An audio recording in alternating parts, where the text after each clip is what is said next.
semaines pour changer de vie, 14 semaines pour doubler vos revenus. Alors aujourd'hui, on va faire le point sur le premier livre qu'on a commencé, c'est Méga Attitude. Donc c'est un livre vraiment très intéressant. Le premier, il est structuré d'une façon un peu étonnante dans le sens où le premier chapitre va être vraiment le résumé du livre. Et après, on va avoir les autres chapitres qui vont expliquer les 12 attitudes, donc les 12 méga attitudes. Dans le chapitre 3, il y a un petit exercice qui est vraiment très intéressant parce que vraiment, il va nous guider à formaliser en une seule phrase des choses qui nous sont importantes. Regardez ce chapitre 3, il est vraiment très intéressant. Il y a une des parties qui est le plus intéressante de ce livre, c'est cette routine que vous trouvez en fin du livre. Je pense que même si vous n'achetez ce livre que pour cette routine, c'est intéressant. Après, il y a un aspect qui est extrêmement sympa, c'est que moi je suis un fervent défenseur de la loi d'attraction. J'y crois, j'ai eu des expériences dans ma vie qui fait que pour moi, l'attitude positive ou l'attitude de fait qu'on va pouvoir obtenir quelque chose grâce à la loi d'attraction, j'y crois énormément. Pouvoir booster cet aspect de la loi d'attraction, c'est la proactivité, d'être proactif. Et en page 101 de ce livre, il y a énormément d'idées pour être proactif, pour pouvoir mettre en application un plan d'action et comment faire en sorte qu'il va être mis en application. Souvent, quand on se fixe des objectifs, des buts, on a tendance à les mettre très haut.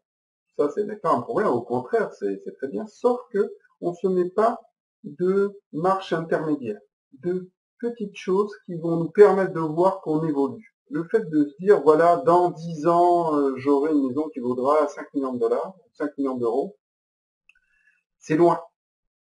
On a besoin de pouvoir fractionner ça en années, en mois, en jours, en heures, voire même en secondes.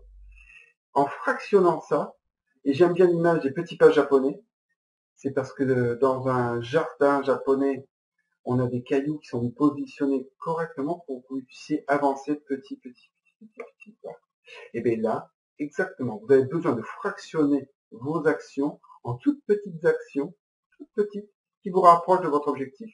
Vous avez vos objectifs annuels, après vous devez les ramener sur vos objectifs mensuels et après journaliers. Et ce qui va vous permettre vraiment de pouvoir voir que vous avancez vers votre objectif. Donc, méga attitude, attitude positive, il en parle beaucoup dans ce livre, bien sûr. J'aime beaucoup l'histoire qui reprend, en page 120, il reprend une histoire qui était déjà dans le livre « Arrêtez d'avoir peur et croyez au succès ». Il reprend cette histoire et c'est vrai que je la trouve géniale parce que ça donne toute la dimension de la vision aussi. Que chaque personne n'a pas la même vision et on peut atteindre le même objectif mais pas forcément par le même chemin. Vraiment très intéressant. Je vous le recommande, il est vraiment très intéressant. Malgré tout, même si je ne l'ai pas fini, en quinconce, j'ai commencé à lire un nouveau livre qui s'appelle Réussir avec les autres. Donc c'est en alternance. Donc je vais commencer celui-là et je pense que je vais avoir fini cette semaine ce bouquin. Une dernière chose. On croit pas dans la question, peu importe. Il se trouve quand même que ce livre parle de l'attitude, méga attitude parle de l'attitude. Ça date d'hier. Ouais, je veux dire, c'est pas loin. J'ai entendu parler d'une théorie qui est vraiment très intéressante et qui a énormément de recherches, c'est l'épigénétique. Je sais pas si vous connaissez. C'était une évolution, un concept qui met en exergue le fait que on n'est pas simplement le résultat de nos gènes. Donc ça, c'est l'épigénétique vue par Joël de Rosnay.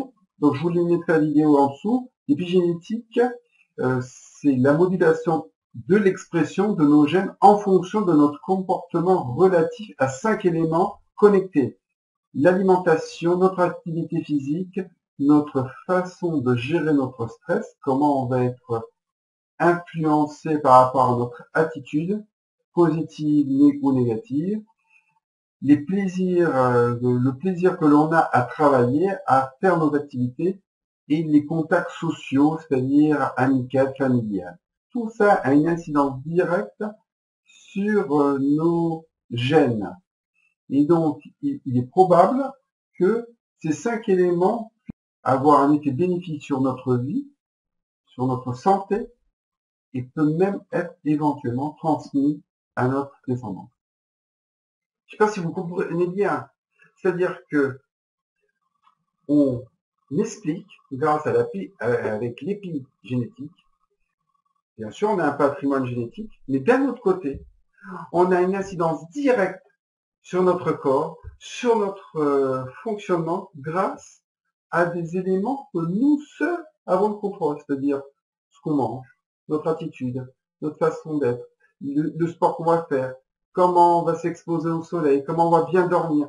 Tout ça a une incidence directe sur notre organisme. Alors ça fait des années que, bien sûr, si vous vous intéressez au bien-être, vous le savez ça. Vous le rendez compte qu'en fonction de comment vous allez manger ou comment votre attitude va être, ça va avoir un effet sur votre bien-être, sur votre corps.